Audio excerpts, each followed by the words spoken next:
It's Marvel Mayhem. Marvel Mayhem.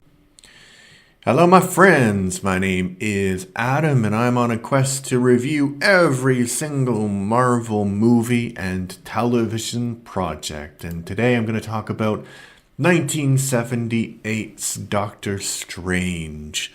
This is a made-for-TV movie, and the idea was basically that there would be this movie that would be made, it would be successful on TV, and then they would make a TV series from it. So at the time, Universal Television owned the rights to several characters from Marvel and the television rights. So they owned Namor the Submariner, the Human Torch, Hulk, Captain America, and Doctor Strange. So they ruled out making a TV show about the Human Torch because they didn't want to inspire a bunch of pyromaniac children. They ruled out the Submariner because it was very similar to another project that was on television at the time. And Captain America did get a chance, which I will talk about in another episode. And the Hulk was the only one where the pilot was successful, and that led to a successful television show. And I have just dropped the episode about the pilot, so please check that out. I'll tell you what I feel about the movie in a moment, but I'll give you a bit of a background, because unfortunately I didn't make extensive notes like I'm in the habit of doing now. But Philip de Geer, who was the writer and director, he originally had 13 days to shoot this movie, which was very heavy with special effects because it came out during the heyday of Star Wars and all of that, so people were expecting a higher quality of special effects.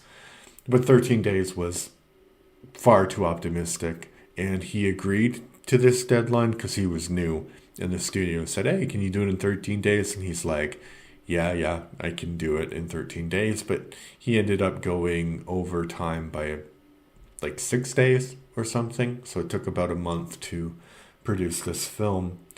And he said that he had some problems making the character interesting in the 70s because Doctor Strange, all of this mystic woo-woo is basically based on how people really felt in the 1960s, where there was this resurgence of esotericism, and I guess de Geer didn't really buy it. So how do you get a believable character whose whole deal is magic when you don't really believe in magic? And I think that's kind of the reluctance of Stephen in the beginning to accept his fate as the Sorcerer Supreme kind of is connected to that. So it's not, because you can't really make a Doctor Strange movie without magic. So there is magic in this movie. And so they didn't do like they did with The Incredible Hulk, where they were trying to make it much more realistic than the comic. They put like a lot of things from the comic in the movie, but they avoided things that would require a lot of explanations, like the Eye of Agamotto or Dormammu, which are concepts from the Doctor Strange comics.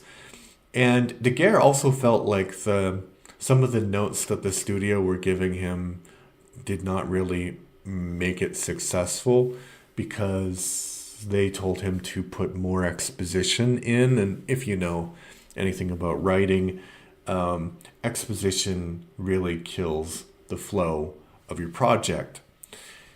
De Geer's friend, composer Paul Chiraha, he made the score, which is excellent, by the way. It's really, really good.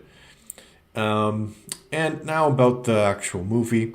Dr. Houghton stars as Dr. Stephen Strange, a psychiatrist who becomes the new Sorcerer Supreme to safeguard the Earth from Morgan Le Fay.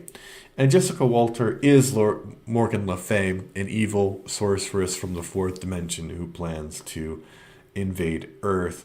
And I think the first maybe third of the movie is quite enjoyable because the intro is just wild and it's got crazy music and crazy special effects. But once the plot starts going, it is a bit of a drag.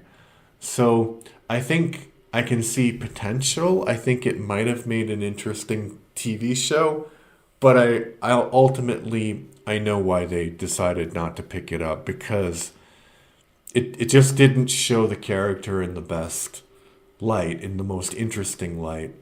And Houghton does a good job with the character, and you can really tell, I think, that he thought that this was going to be his big break, that he was going to be a big star after this, because he was very, very charismatic in the role. But that didn't happen.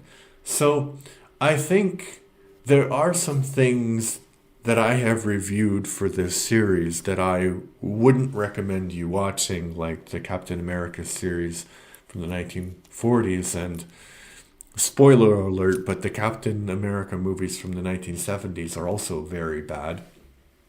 But this one, I think it's fine. It's fine. It drags at the end, but I think if you want just a taste of that 1970s goodness, check it out. And if you like what I do, if you like my reviews, please subscribe to the channel. I'm trying to get to 1,000 subscribers by the end of April. Yeah, so those are your tasks. Subscribe and comment. Thank you. Bye-bye.